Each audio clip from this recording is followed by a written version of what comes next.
Shalom. Kuna kitu nimeshagundua na haya maisha.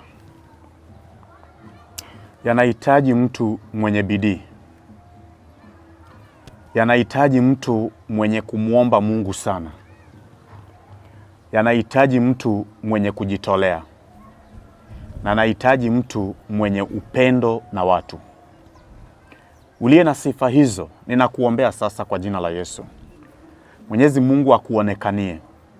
Na kabla ya wiki hii kuisha, natangaza kabla ya wiki hii kuisha, hiyo bidii ambayo umekuwa ukiweka katika hiyo ndoa, katika hiyo kazi, katika hiyo biashara, na chochote kile unachokifanya, kabla ya wiki hii kuisha, ninakuombea sana kwa Mwenyezi Mungu.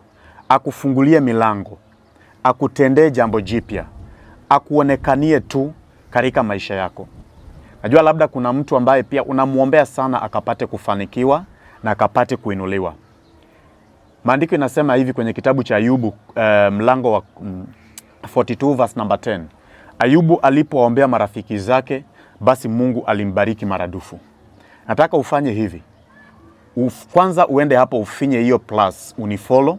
Number 2, ninaomba uchukue ujumbe huu, share na watu kama 5 unaowapenda. Then urudi hapo useme amen. Ukishafanya hivyo tusema amen.